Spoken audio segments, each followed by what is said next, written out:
Aries, hi. So this is going to be a reading for mid-September 2022, and I'll do the reading for you and then I'll close it off with a oracle card. And these are general readings, so they may not resonate for all of you. If they do, there's an extended at the end of the video. You can check out all the info about that in the description box below if you want. Now let's see, Aries.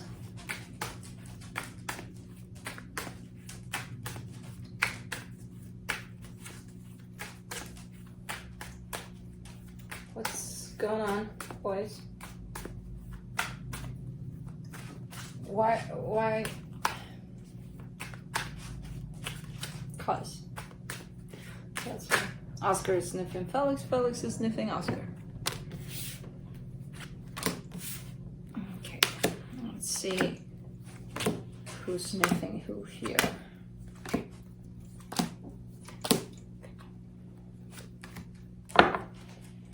Okay, the overall energy for the reading, the Five of Pentacles. There's fear through this experience. There's a little bit of fear. There could be a little bit of separation too. So we'll see. Starting off the reading, you get the King of Swords crossed by the Temperance. You've been wanting to do something for quite a while. There's this kind of like, let me go do this, or I know I kind of want to do this. It's almost like building up courage in the way it's showing up. But you got all the tools here. It's like you're getting ready. You're getting all prepped up to do something. In your focus here, the King of Pentacles, focusing on your stability. In the recent past, the Queen of Swords. This is because it's a situation that involves not only your energy, there's another energy attached to you, and it's like, yeah, I want to do this and that and the other, but it almost feels like it takes two to tango, and this is the second participant in your tango, so they've been around here for a while. I only see your part in this, which kind of normal, you know, it's your reading. So in your strength, the Hangman, almost like recognizing when the right time is to go do whatever it is you want to do. So that's why it's looking like it's almost on standby until you're ready to whatever it is you're doing here. In the immediate future, there it is, the Ace of Swords. You're this is where you get ready, this is where you do it. It being, I don't know, supporting this reading, the star, something that you really want. Okay, so I can see that. Something you really desire, or it has to do with something that you really desire. Surround you at this time, and you may not be aware of it, the Judgment energy is here. This is good energy. It kind of feels like a hiccup for me, like you already got what it takes. It almost feels like there's a preparation for this. So that's where my own personal confusion stands. Like, what is there to prepare? What's the deal? It's like everything is aligned for you to do whatever it is you're planning to do. Anyways, in your hopes and fears, the Lovers, there's this connection to, you know, that tango. And in the potential outcome, the Strength card. Okay, that may be it. You know, it's not easy, especially if the stakes are high. It's not easy to just kind of pick yourself up and go do whatever it is you want to do. Sometimes there is need for preparation. So, I don't know. Let's clarify. Let's see what's up. Oh, Five of Pentacles is there, of course. That's gonna delay things. So let's do the Five of Pentacles.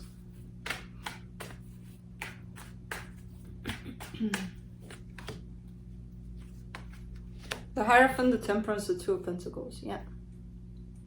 I mean, definitely dealing with something quite strong here, quite important to you in terms of possibly a connection. Through this connection, and because of this connection, you've actually healed a lot, and you're recognizing that there's something that's coming through in your energy that seems like you're ready, or you're just about ready to do something about it. I have no idea what that something is. I get a sense that you have no idea what it is. It's kind of looking like it's an energy that prepares you for something. Because you seem like you're in the unknown about it. Like, what are you talking about? I don't know, because you don't know and I don't know. I have no idea. And it's a little bit frustrating, I gotta say, because I need to know. But then again, it's like, no, I don't. So, let's see. But I do see all of the preparation, the tools are in place, that everything is ready. Almost like getting ready for a party and everything's in place. It's just a matter of when do we open the doors? When do we let people in? Kind of a thing. Let's do the King of Swords. Man. The Empress, the Seven of Cups, the Queen of Pentacles. Okay. Yeah, definitely inviting the other person to this freaking tango. There is this sense in this of almost feeling like you have to create space for them to join the dance too. It's not like, okay, well, I'm ready, I'll go in the middle of the dance ring and I'll just wait for them to come over. No, it's kind of coming through as I can go, but what if they're not ready? And it's not even coming from fear here on your side. It's coming from a place of, let me create space for them so that they do join organically the dance. So it's kind of looking like that, like you're learning to create space for them. And even though you're ready, even though you got everything lined up, you're not going to rush in there and just kind of wait in the middle of the dance ring, you know? Instead, what you're doing is just kind of waiting and kind of feeling it out. When you're ready to start stepping in, you see them being ready to start stepping in. And it's like feeling them out kind of an energy. Okay, now I understand a little better why things are not necessarily moving yet. Let me do the Temperance card.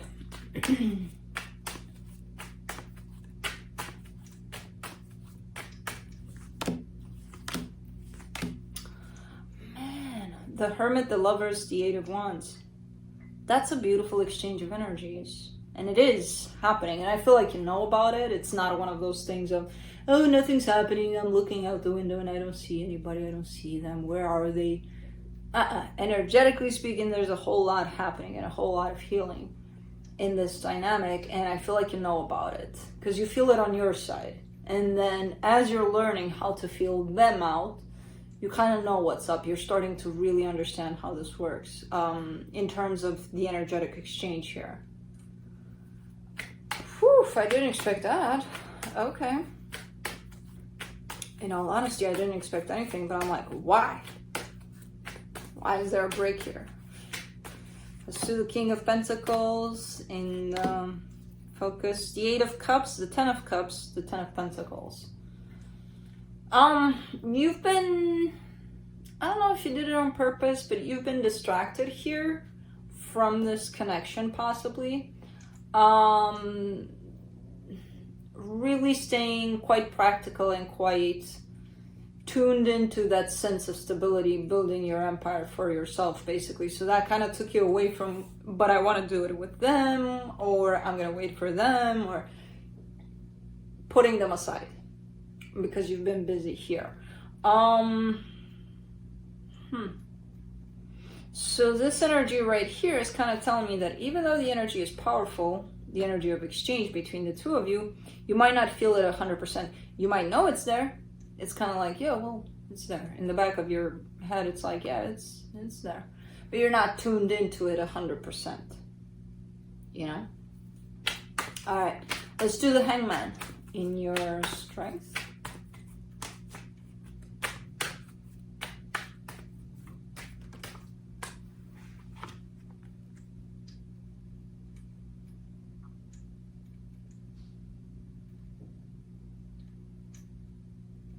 Oh, cool. Sorry. I put a water fountain thing for the birds And it's the first time I'm seeing them on the edge, kind of like, what's this? What's this? Water. For the Hangman, you get the Sun, the Nine of Wands, the Queen of Swords. Okay. Yeah,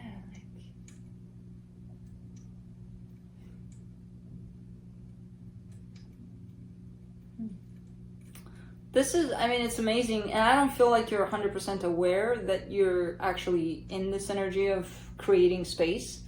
Because what's happening here, you're showing me, I'm waiting as long as it takes until I feel that everything's right for me to step in there and meet them halfway. Because for now, you're kind of showing me, I'm ready, I have everything I need to go at this. I feel rejection from them. I feel like there's not openness from them, so I don't feel like I'll meet them halfway. So instead, I'll just kind of stand back until they're ready, kind of a thing. All happening at an energetic level. I have no idea how this manifests physically. It could be through a sense of separation. Could be. Let's do the Ace of Swords in the immediate future. Seven of Swords, Nine of Swords, High Priestess, yeah. There's a little bit of fear in there, but it's not enough. It's more like, man, the same thing over and over again. I'm ready. I got everything it takes. I'm ready to roll with it. They're not. Knowing that they're not. Because the High Priestess is there, and it's like, they're not. They're not there. They're not ready to meet me halfway. And it's not one of those things where you're like, well, I know them. Of course they're not ready. This is coming from a deeper sense of knowing within you that they are not there now, you know, ready to meet you halfway. Let's do the Star. As ready as you are, recognizing that maybe they're not. For the Star, you get the Five of Cups, the World card, the Knight of Pentacles. But you know it's coming. You know that time is coming for when they are ready. Because you feel that too. So you feel that resistance being dropped on their side, and then them starting to slowly but surely start moving towards you. So there is movement here on the other side. You've got all the movement it takes, but you're not using it yet. Okay. Let's do the Judgment card and the hidden energies.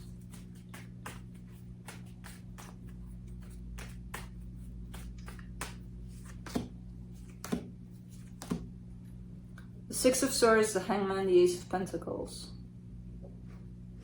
Yeah. Really hard, especially because all of the energy is showing a sense of movement, a sense of go at it. What are you waiting for? Really hard to stand still through this energy and just kind of allow for things to happen in the way that they're meant to be. You know, this is letting go of control, basically, and it takes a lot, but you're doing it. And again, it's not coming through as, oh yeah, because, you know, I decided one day to let go of control and it happened. It's a very deep, subtle energy that's running through you at this time where you're not aware of it 100% even. Maybe not even 50%. But I do see it being very powerful on your side. To the Lovers and your hopes and fears. The Two of Swords, the Three of Pentacles, the Queen of Cups. Yeah, so that's how it's showing up in the physical. Very confusing. Kind of like neither here nor there. Like, I don't even know what we are. Are we friends? Are we like, what do we call ourselves? Do we call ourselves anything?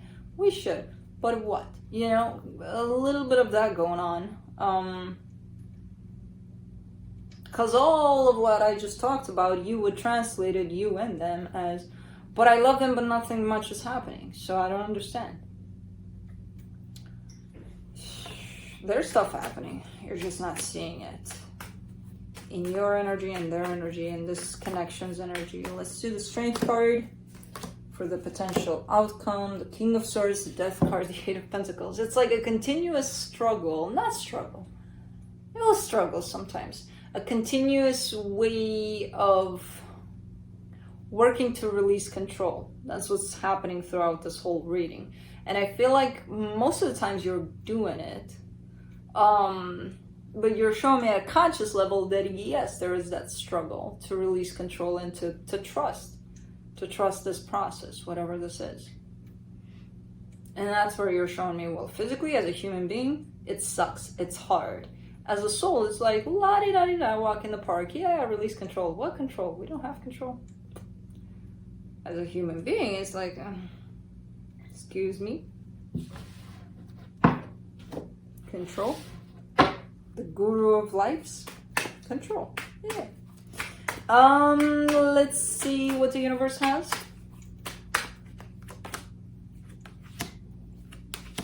Two of Pentacles, Seven of Wands, the World card. All right. So everything that shows up confusing, that shows up as, I don't like it because it's confusing and it's keeping me stuck. That whole energy, that whole sense that you've been feeling about all of this, it's coming to a close. There's definitely a closing of this cycle where things are kind of looking and feeling like they're up in the air. That tells me that things are going to start shifting from this into something else. And I did see a little bit of movement where they're willing to meet you halfway in time. So that to me signifies definitely change in energies. But just the sense of up in the air is kind of coming to a close here. For you, at least. Let's see what the Divine Animal Oracle has.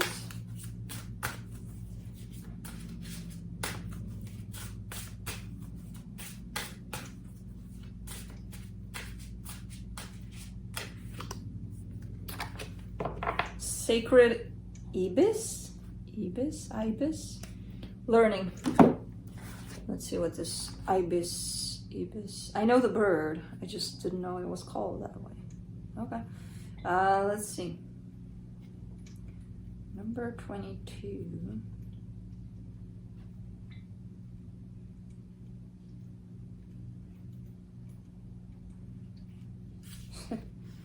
All right.